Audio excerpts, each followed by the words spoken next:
Hey there. We are in my studio in Grand Marais, Minnesota, and I am going to talk about winding stripes on a warp. So winding stripes is a really great way to get more color in your work. And what I like about putting stripes in your warp is that you do all of the color work in the setup, or you have the potential to. So you could put a whole bunch of different stripes here in your warp and wind a warp that's 10 yards long, and then when you're weaving with your weft you could use only one color, and so you get this really good rhythm, you have high efficiency, but you already have all of this beautiful color that's happening in your weaving, because we know it takes surprisingly long to switch colors every time we want to in the weft, to cut and tuck the ends and switching out bobbins, maybe switching out shuttles. And so this is just a really great way to get all of that color in and have it there from the get-go, and then have a really good rhythm as you're weaving. Now there's a lot of different ways to put stripes in your warp, so I'm just going to show you one today that I think is really clever. It's specifically for a warping board, and also for warping from back to front. The method that I'm going to show works best for that. So let's start by showing you my setup. Down here I've got 3 different colors going on. I have the 2 duets and the 1 ode.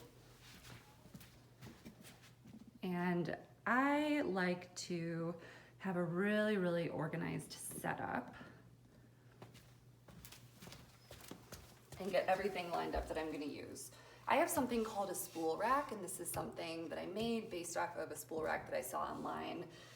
It's basically a board that has dowels drilled in. There's a total of 8 dowels. Right above the dowel, there's an eye hook that's drilled into this small board on top. And yeah, that's pretty much it. So each of my cones, because Gist sells all of their yarn on cones, each of my cones sits on this dowel rack.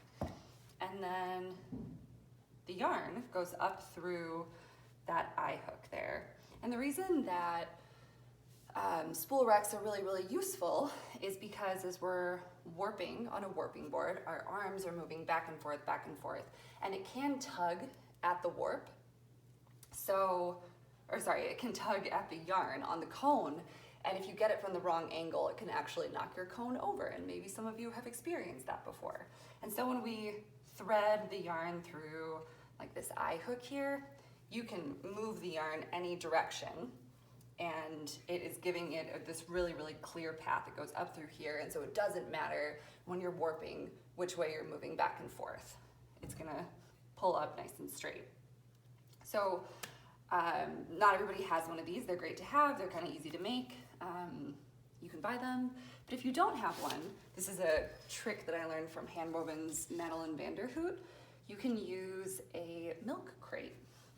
And it basically works the same way. So you'll take your cone of yarn, unravel a little bit, set it up inside your milk crate, and then thread your yarn up through one of the holes in the milk crate. And it's doing the same thing. It's gonna pull your yarn straight up, even though your arm might be moving back and forth. And you can plop all 3 cones in that milk crate and put them through different holes. So that's a good little hack for something that you might already have at home. But I have everything set up. I actually started my warp already, so I have my rust color up here, and then I have my 2 other colors that I'm gonna be using draped over one of the bottom pegs of my warping board. So let's get to warping. Something important about this type of warping is it works really well for stripes that are in even numbers, because then the stripe always begins and ends at the same peg. So that is something that when I wrote this pattern, I just adjusted for. I made sure that all of our stripes were in even numbers. One more or one less to make it an even number in your stripe really isn't gonna make a huge difference most of the time. And the other thing is that I started at the bottom peg, so my end peg, the opposite side of my cross. Usually when I'm using a warping board, I start here. I start up in the back of the warp. But with this method, gotta start down here, and I'll show you why. I've got my scissors, which is always good to have in case I need to cut anything, but actually I probably won't for this method. That's the trick of it. And then I have my warp chart here. So I've already warped 8 with yarn A, which is rust. That's all here. Let's pretend I'm just doing that last one. So I'm coming around to that bottom peg, and instead of going back up because I'm done, and instead of cutting like you would or like you might if you are making stripes in your warp during other projects, I'm just going to wrap it twice. So that's what's special about this method, is there's no cutting, there's just wrapping. It can be kind of cumbersome to cut the yarn and retie every time. It works really great if you have larger blocks of stripes and you don't have to do it that often. But with this method, we're just gonna wrap twice and then set it aside. So now I'm looking at my warp chart, and the next thing that I need to warp up is 2 ends of yarn B, which is the chambray. So I'm gonna grab the chambray, and instead of tying it onto the rust color, I'm going to create that slip knot loop, put it on the bottom, tighten it up, and now I'm gonna make my 2 passes with the chambray. So around 1, make our cross, come back around 2. I'll just tie that off for right now by wrapping twice. Next up, we need to hold yarn B and yarn C together, which is the chambray and the ode. And the ode in this pattern is going to be our supplemental warp. So that is warp that is going to float above the face of our fabric. It's kind of like supplemental weft, except it's in the warp. And we are going to wind the ode and the chambray together. So I'm going to hold both in my hand. And if you're not familiar with holding more than 1 yarn at a time when you're warping, I highly recommend it. It helps it go way faster and it gives you a really nice even tension. So I'm just gonna hold both of them in my hand, and I need to wrap this twice. So just like, oops, I'm a little caught up down here. So just like the chambray, all right, now we're pulling up. Just like the chambray, we need to do this 2 times. So I came around once and twice. Notice again, I'm ending in the same spot. So we did 2 of yarn B and C, and now we're gonna do 2 of yarn B, which is the chambray. So instead of cutting this ode, I'm just going to wrap it around twice. And 2 times we'll hold it. It'll keep the nice tension over here. It'll keep it from getting wiggly and loose, and just hold it in place. I'm gonna finish this off with 2 ends of the chambray.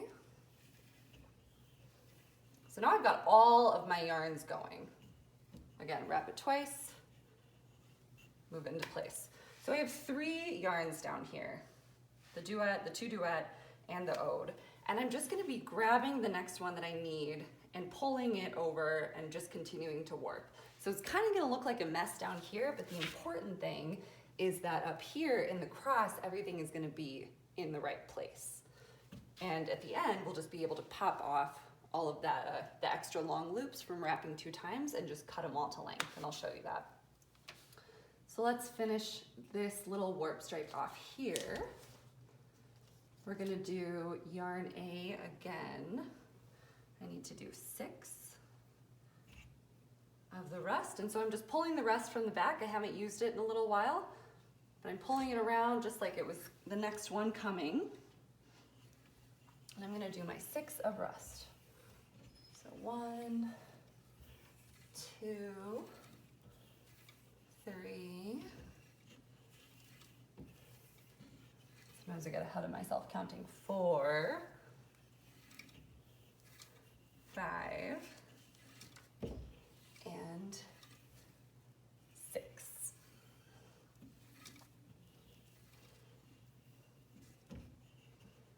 Wrap twice because I'm done with that stripe, and now we're going to move on to our next one.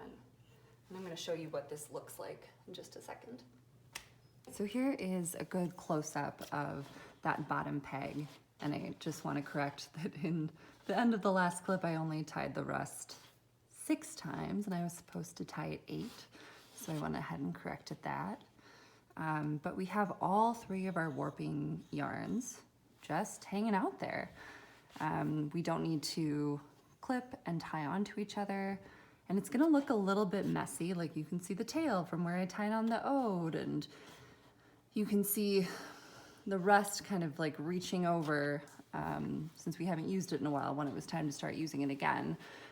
But like I said, it looks messy down here, but in our cross, everything is right. And this is the side that we are eventually going to tie onto our front rod after we've threaded the heddles and slayed the reed. And so it won't matter that these loops are extra long because we'll just cut them all to size as needed.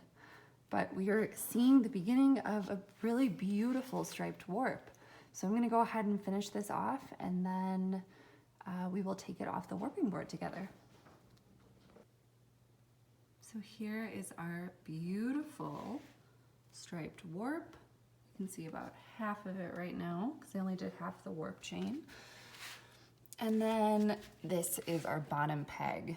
And as you look in there at the spot where the yarn wraps around the peg, you can see all of those extra wraps just sitting there waiting, where we wrapped around twice to hold the yarn.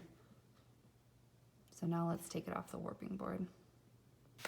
Okay, so now I have everything tied off. I have all my choke ties, I have my cross secured, a few more ties in more places.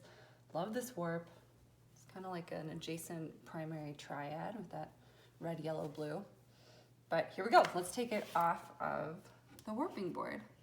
So just like you would with any other weaving, you are gonna start from the bottom, and I'm just gonna slide all of that off. I usually capture that loop at the bottom. Cotton linen is tight. And here we go. So there's my loop right there. And if I kind of pull on it, you can see that I've got some extra bits that are longer, but that's no big deal. That's no big deal. We're just gonna cut that to size when we tie it onto the warping, not the warping board, onto the loom. I'm gonna find that loop again, and I'm gonna chain it off like I would any warp. Nice daisy chain. Like I said, this is half my warp.